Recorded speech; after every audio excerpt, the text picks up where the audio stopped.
Everyone, welcome to my channel Tansuman classes. So class 7 आज हम read करने वाले हैं चैप्टर नंबर 12।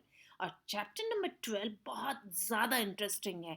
वो इसलिए भी इंटरेस्टिंग है क्योंकि आज हम हमारे लाइफ को जो अफेक्ट करते हैं डेजर्ट्स, उनके बारे में पढ़ने वाले हैं। ठीक है।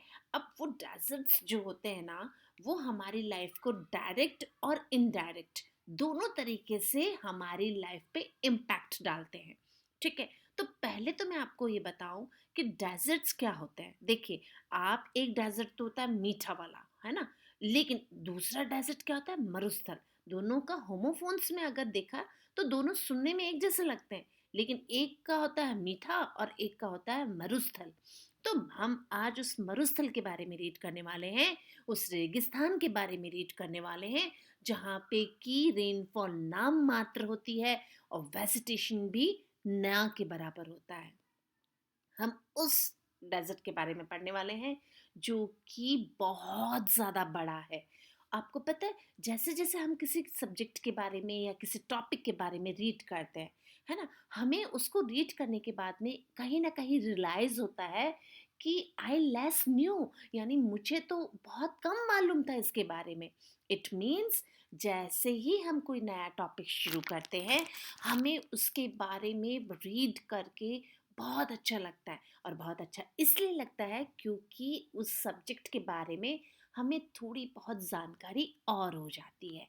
तो आज हम इस चैप्टर में उन्हीं डेजर्ट्स के बारे में पढ़ने वाले हैं कि डेजर्ट होता क्या है, कितने प्रकार के होते हैं, how many types of deserts are there in India और इन द वर्ल्ड। तो आज हम इन डेजर्ट्स के बारे में शुरू करते हैं। उससे पहले हम टॉपिक और चैप्टर को लाइक और सब्सक्राइब ज़रूर करेंगे और साथ ही साथ में share with your friends also. So let's start the chapter. आपको मैं एक छोटा सा इंट्रो दे देती हूँ। चैप्टर को शुरू करने से पहले मैं आपको इस चैप्टर के बारे में बता देती हूँ। देखिए, जो डेजर्ट है ना, वो दो तरीके के होते हैं। ठीक है। आज तक तो हम यही पढ़ते आ रहे थे कि भाई मरुस्थल जो होता है, रेगिस्तान जो होता है, वो डेजर्ट होता है। लेकिन we have two type of desert. एक तो होता है हॉट डेजर्ट, ठीक है, जिसमें कि आज हम सहारा के बारे में पढ़ने वाले हैं, जो कि एक तरीके का हॉट डेजर्ट है। और साथ ही साथ में फिर हम पढ़ेंगे कोल्ड डेजर्ट। कोल्ड डेजर्ट जो है वो है ले, लद्दाख वाला एरिया। ठीक है। तो आज हम इसी के बारे में रीड करेंगे कि भाई होता क्या है। देखिए, फर्स्ट अगर हम बात करें तो हॉट डेजर्ट जो है, तो सहारा डेजर्ट जो होता है lie along the tropic of cancer. However, it is hotter than the other region, laying on the same latitude because scarcity of vegetation, low water contact in the soil.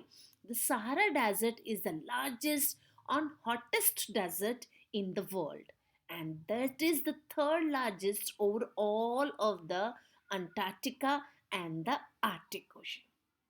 Got it? The Sahara Desert covered the incredible 9.2 million kilometers square, which is almost the same size as China and total area of 8% of the earth land area. Got it? तो आज हम इसी Sahara desert के बारे में detail में read करते हैं। एक्चुअली डेजर्ट इज़ अ बारन लैंड। सबको मालूम है कि जो खाली जगह है, जहाँ पे कि वनस्पति जो होती है, वेजिटेशन जो होती है, वो नाम मात्र की होती है। और अगर हम रेनफॉल की बात करें तो रेनफॉल भी यहाँ पे बहुत कम होती है। इट मीन्स यहाँ पे टेम्परेचर जो होता है वो बहुत हाई है और टेम्परेचर लेस है, सॉरी, क्योंकि गर्मी वाला एरिया अगर है तो टेम्परेचर बहुत ज़्यादा हाई हो जाएगा। और एनुअल रेनफॉल होती है वो बहुत कम होती है, एटलीस्ट 25 सेंटीमीटर माना जाता है। लेकिन जो एरिया है, जो डेजर्ट एरिया है, उसको हम टू पार्ट्स में डिवाइड कर देते हैं। ठीक है। अब ये टू पार्ट्स क्या हैं? फर्स्ट मैं बात करूं तो फर्स्ट हम कहते हैं हॉट डेजर्ट, जो कि ट्रॉपिकल एरियाज में है। ठीक है। और दूसरा है कोल्ड डेजर्ट, जिसकी बात हम करें कि ये बहुत ज़्यादा ठंडा और टेम्परेट रीजन होता है। Got it?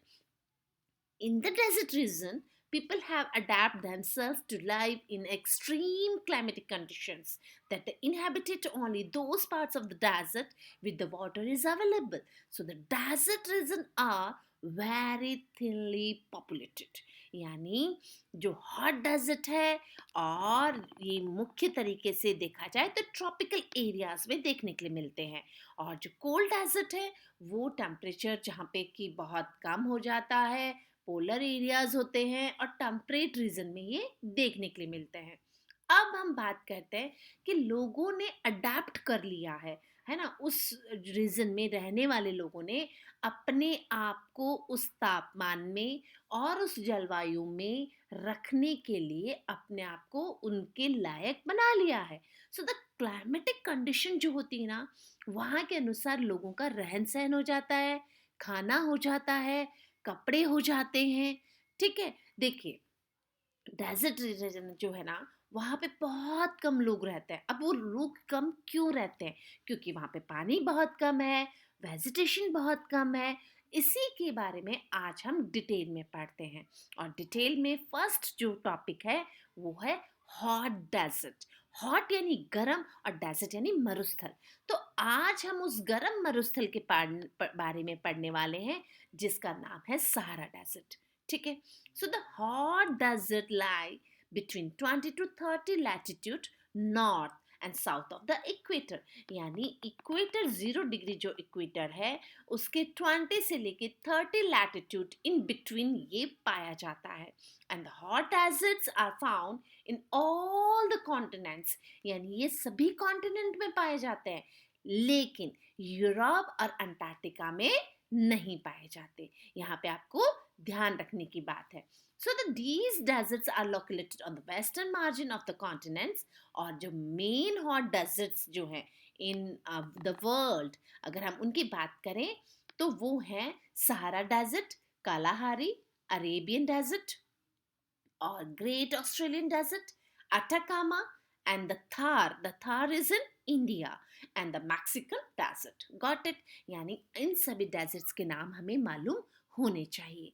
अब सहारा डेजर्ट जो one of them, and it is the largest desert in the world. So it cover a large part of the north Africa. हम बात कर रहे हैं अफ्रीका की, जिसका कि बहुत बड़ा एरिया जो कि नॉर्थ अफ्रीका है उसका ये बहुत ज़्यादा एरिया कवर करता है। और ये बात करें अगर हम की, तो it extends from the Atlantic Ocean in the west up to the Red Sea in the east. यानी अगर हम इसकी बात करें वेस्ट की तरफ, तो ये जो एक्सटेंड करता है वो अटलांटिक ओशन और रेड सी के ईस्ट की तरफ। सो it cover an area of 8.5 million square kilometre. East west extent is about 5,500 kilometer, and the north south extent is about 1,900 kilometer. Got it? So the northwest of the Sahara lies in the Atlas mountain। और Atlas mountain जो है, look at the map, ये देखिए यहाँ पे ये आपको देखने के लिए मिलेगा। तो ये डेजर्ट जो है, इसके जो माउंटेन है, एटलस माउंटेन जो है वो नॉर्थ वेस्ट में है, और it is the most important mountain in the world. So towards the south the desert margin into the savanna grasslands. और जैसे जैसे हम साउथ की तरफ जाते हैं तो यहाँ पे जो डेजर्ट एरिया है वो किस में मर्ज करा हुआ है? वो है सवाना ग्रासलैंड्स में।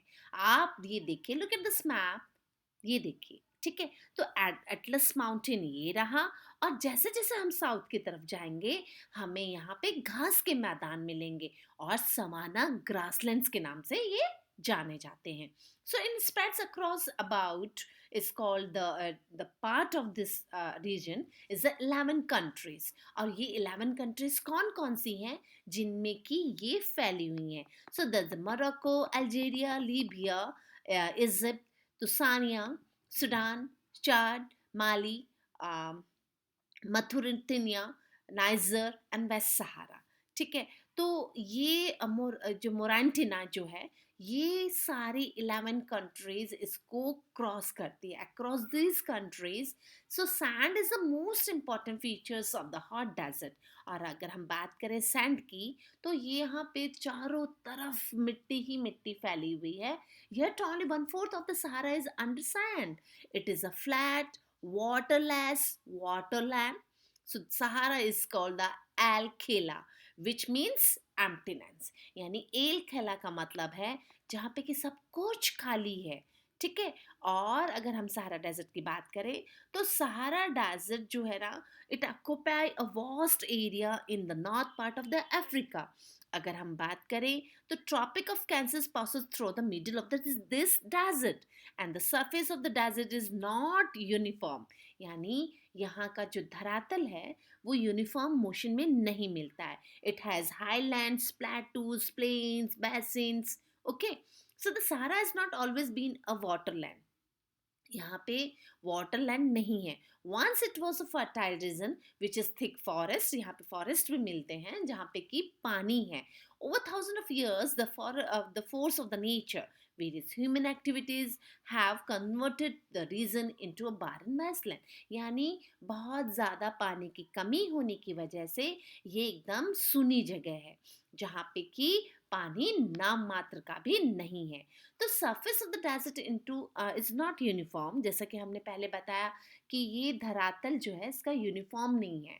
कहीं पे बहुत ज़्यादा प्लेटूज हैं, प्लेन्स हैं, बेसिन्स हैं।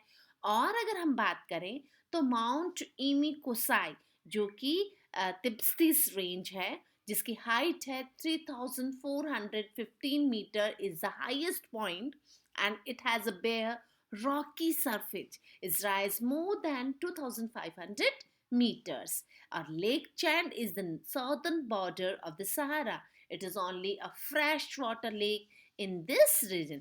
तो there will be one more question। यहाँ पे एक क्वेश्चन बनता है कि फ्रेश वाटर लेक का नाम लिखिए।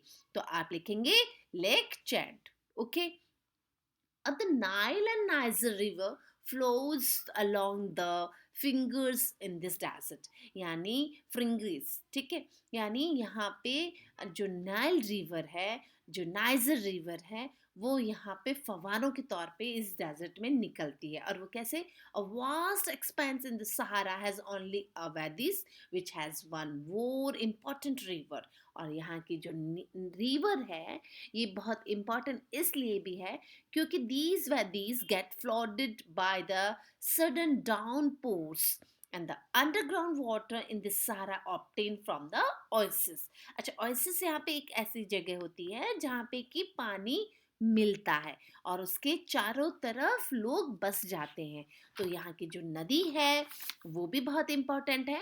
And this is only vast expanse of Sahara जो कि डेजर्ट एरिया में मिलती है और इम्पॉर्टेंट इसलिए भी है क्योंकि पानी सिर्फ यहीं से उनको मिलता है। अब क्लाइमेटिक कंडीशंस की बात करें, climate is very hot and extremely dry. और जो क्लाइमेट है वो यहाँ पे बहुत ज़्यादा हॉट है, बहुत ज़्यादा गर्म है। And the highest temperature in the world have been recorded here. और वर्ल्ड में सबसे ज़्यादा अगर हम बात करें हॉट क्लाइमेट की तो वो यहीं पे ही रिकॉर्ड करा गया है। Al Azizia in Libya recorded the highest temperature 57.7 degrees Celsius in 1992। तो 1992 में यहाँ पे सबसे ज़्यादा टेम्परेचर रिकॉर्ड किया गया और वो था 57.7 degree Celsius. In Sahara the temperature rise in the humidity decreases at one goes from the north to south। North से साउथ की तरफ जाते हैं तो temperature rise and the humidity decrease. यानी नमी जो होती है वो डिक्रीज होती जाती है। वो क्यों होता है? Because the dryness of the air keep the sky cloudless and clear. यानी जो ड्राइनेस होती है एयर में, जो सूखापन होता है, उसकी वजह से वहाँ पे जो स्काई होता है वो क्लाउडलेस होते हैं और एकदम क्लियर होते हैं। इट मीन्स यहाँ पे during the day temperature rise more than 50 degree Celsius. और जैसे कि हम बात बताएं अगर आपको, तो under the clear skies the temperature can range the freezing point on the winter। और विंटर में जो होता है वो मोर देन 55 डिग्री सेल्सियस जो गर्मियों में हो जाता है, ठीक है। और सर्दियां तो फ्रीजिंग हो जाती हैं, यानी बहुत ज़्यादा ठंडी। So it helps the heating up of the bark rocks and the lower sand.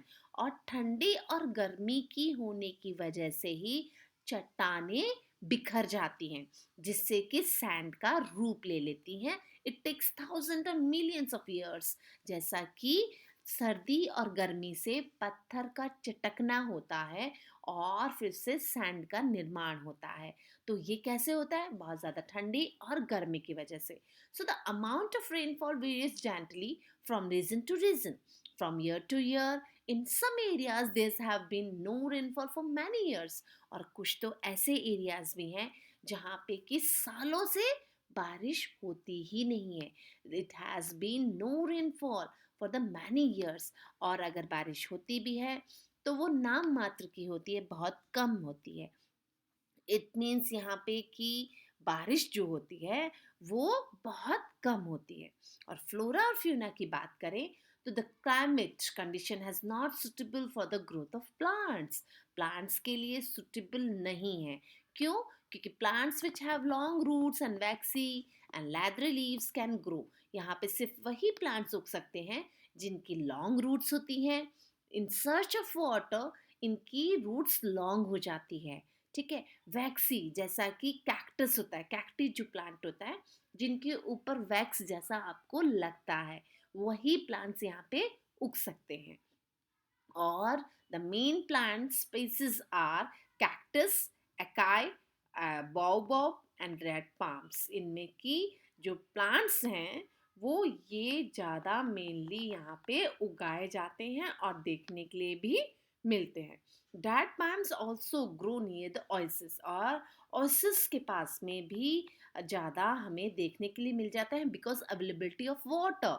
वहाँ पे पानी होता है, इस वजह से वहाँ पे खजूर की खेती भी करी जाती है और खजूर उगाया भी जाता है।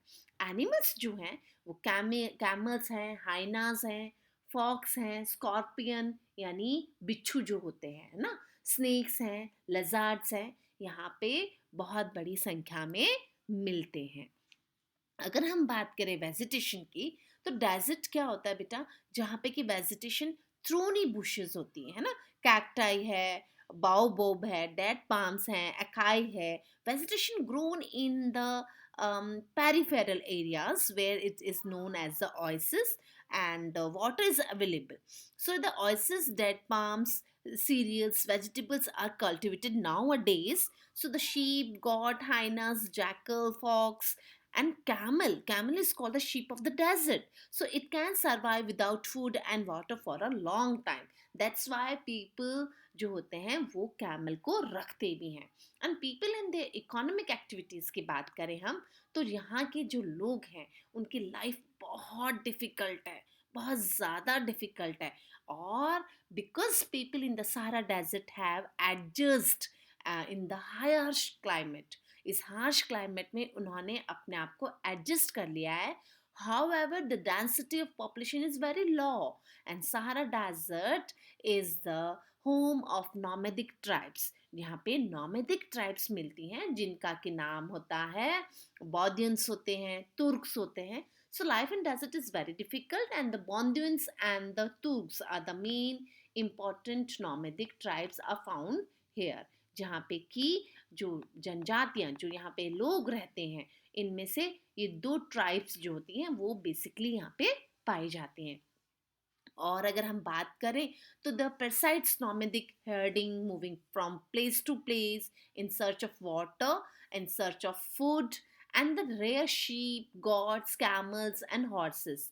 These animals provide milk, hides, wool, है ना। These tribes trade locally in the dates and rocks. यानी ये एनिमल्स को रखते हैं जिनमें कि शीप्स होते हैं, गॉड्स होते हैं, कैमल्स होते हैं, or the rare because they provide it provides the animals provides milk, meat, है ना। इन सब से इनका काम चल जाता है। और the hair of the animals is used to make clothes, carpets, mats and blankets।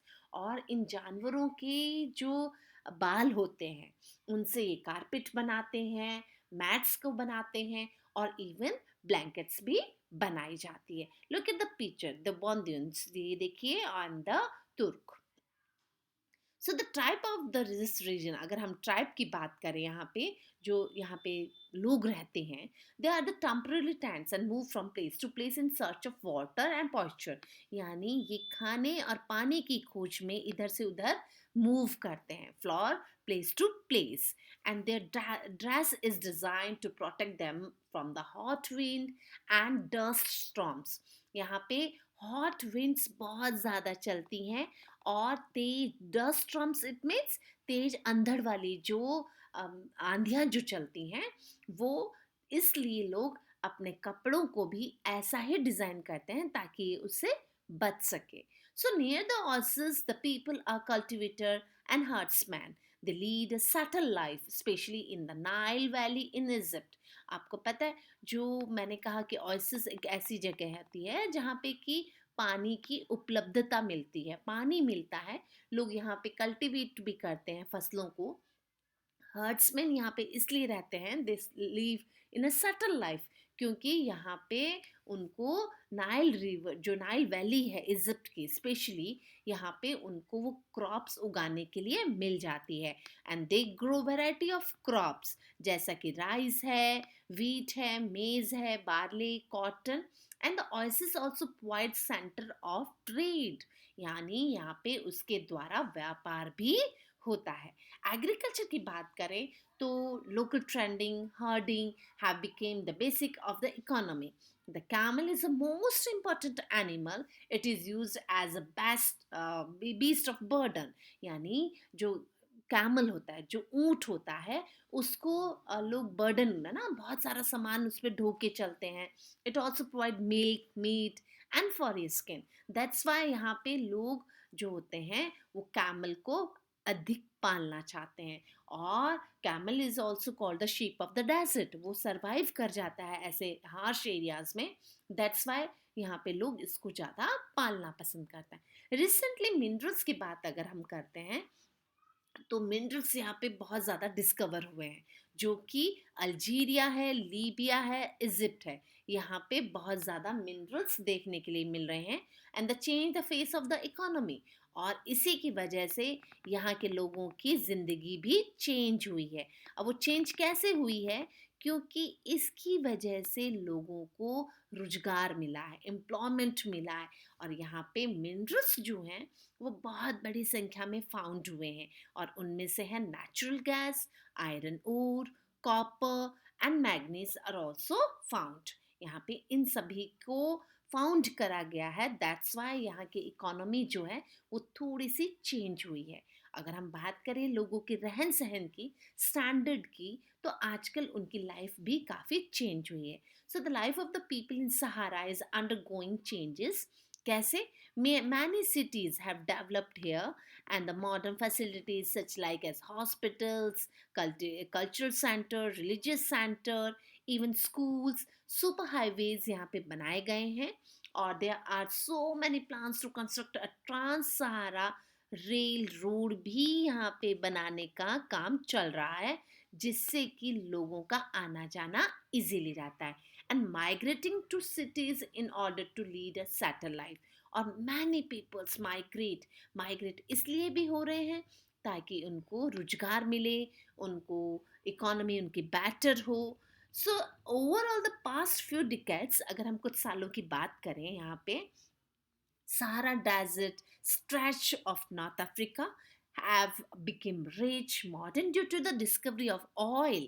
Oil को डिस्कवर करने के बाद यहाँ पे इकोनॉमी बहुत ज़्यादा बेस्ट हुई है ओवरऑल, एंड मॉडर्न और रिच हुई है, because the Algeria, Libya, Egypt have a large resources of oil, and it is exploited for the development. And these minerals found in the Sahara Desert, for example iron है, manganese है, uranium है, इन सब की मिलने की से वजह से भी यहाँ की जो इकोनॉमी हुई है वो बहुत ज़्यादा स्ट्रॉन्ग हुई है। And life of the people in Sahara also is undergoing changes as the people import most of the requirement of the other countries. Buildings are now an air conditioner, water water जो plants होते हैं वो setup हुए हैं, drinking water आराम से provide करा जा रहा है, Tractor, automobiles, aeroplanes have replaced camels. Nowadays, अब camel herds are rapidly declining. यानी जो ऊंट होता था, जो कैमल को रखते थे लोग, अब वो क्या रखने लग गए हैं? अब उनके पास में ऑटोमोबाइल्स आ गए हैं, ट्रैक्टर्स आ गए हैं, and more herdsmen are taking up jobs in the cities, mainly in the oil and natural gas fields. So chapter तो बहुत अच्छा है। देखिए, बहुत ज़्यादा गर्मी वाले एरिया में लोगों ने अपने आप को उस क्लाइमेट के अकॉर्डिंग अपने आप को अडेप्ट कर लिया है, उनको डेवलप कर लिया है अपने स्किल्स को। तो ये भी एक बहुत ज़्यादा अचीवमेंट है वहाँ के लोगों के लिए। So thanks for watching this video. Like and subscribe my channel and share it with your friends also. And the second part, the cold desert Ladakh, we will discuss in the next video. Thank you. Good day.